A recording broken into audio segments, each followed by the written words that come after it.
Uhuy. Udah mulai. Oke, assalamualaikum warahmatullahi wabarakatuh. Balik lagi di channel Hardidian Anto, channel Gado-Gado, dimana kita akan bahas semuanya di sini. Mantap, hobah.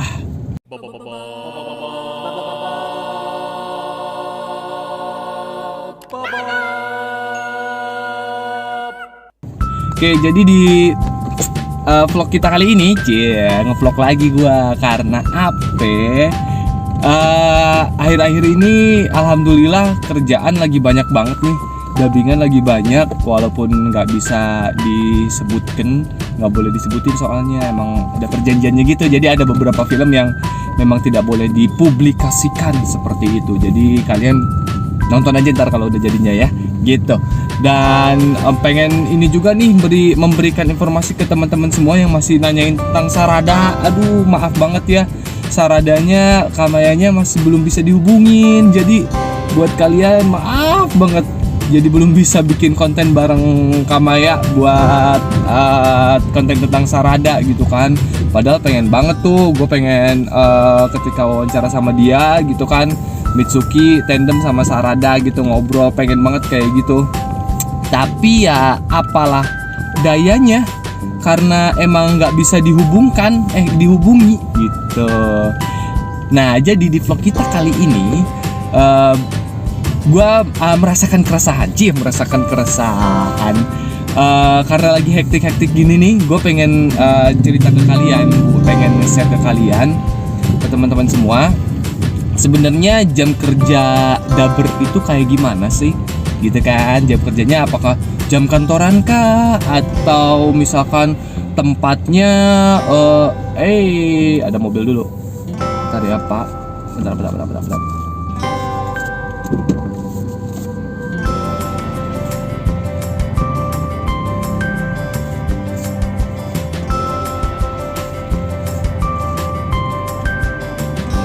Bentar ya, ada mobil, mundur dulu gua.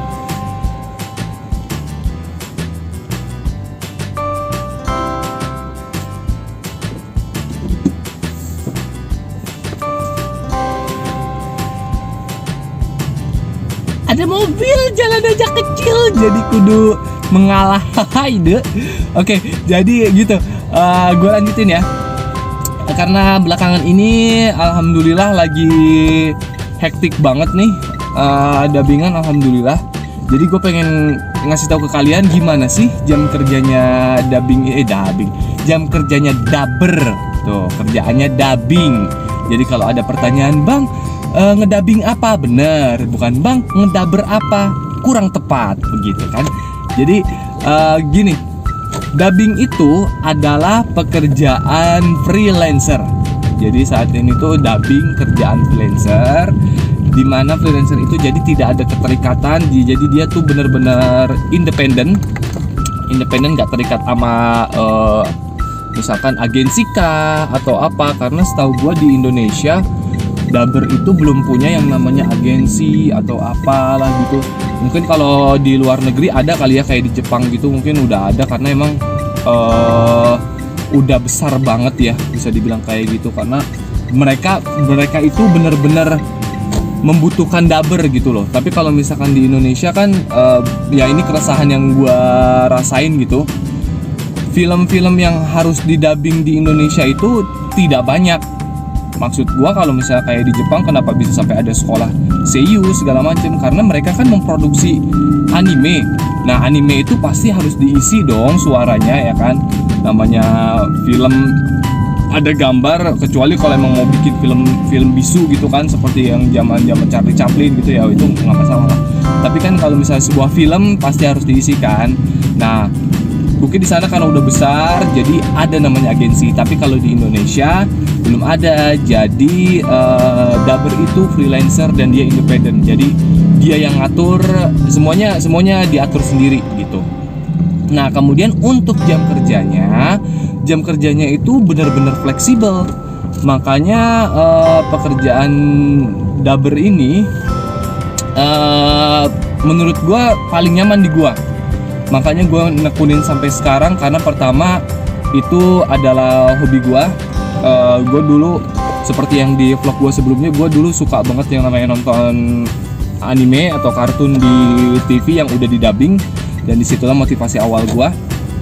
Jadi karena gue passionnya di sini, alhamdulillah ada jalan gue terjun di sini gitu. Jamnya itu paling fleksibel. Gue dulu pernah kerja di 2 tempat dan itu kantoran.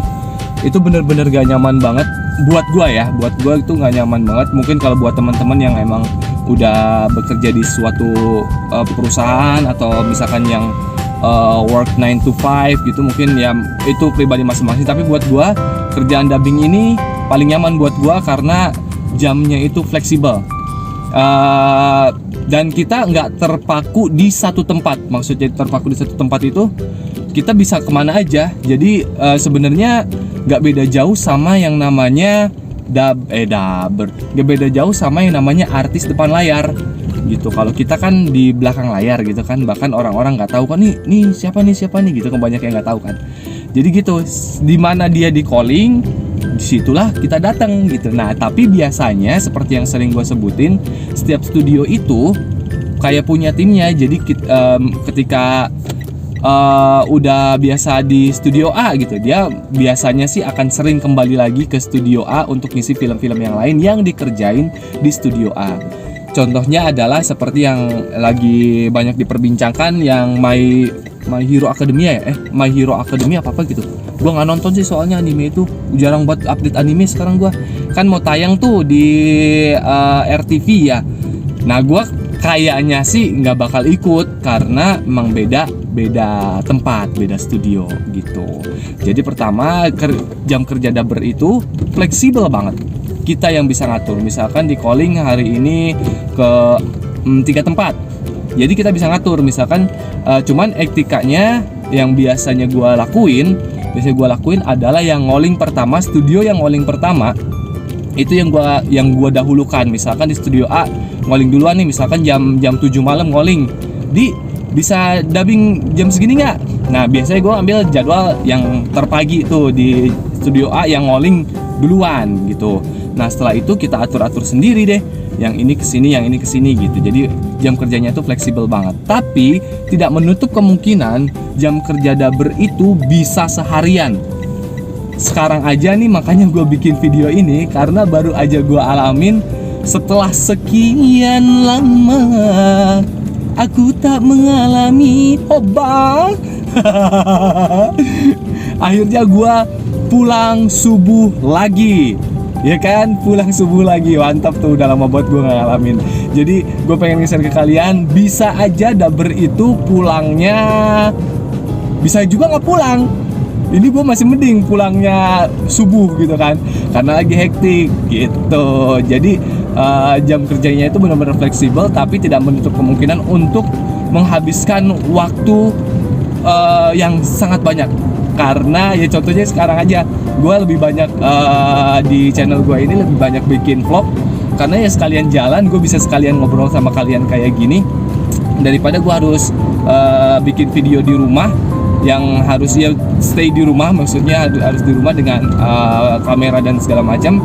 Kalau kayak gini kan kita bisa ngobrol langsung gitu kan, dan sambil jalan nih, sekarang juga gue lagi jalan ke studio di bilangan Gunung Sahari, lumayan jauh sih dari Depok ke Gunung Sahari, tapi dijalankan saja gitu. Jadi buat teman-teman yang penasaran gimana jam kerja dubber, jam kerjanya itu fleksibel, kita yang ngatur gitu. Jadi teman-teman juga harus bisa tuh ngira-ngira kira-kira di studio ini gua jadi perannya ini, ngerjainnya sekian lama, gua harus bisa sampai sini, kita yang atur sendiri gitu.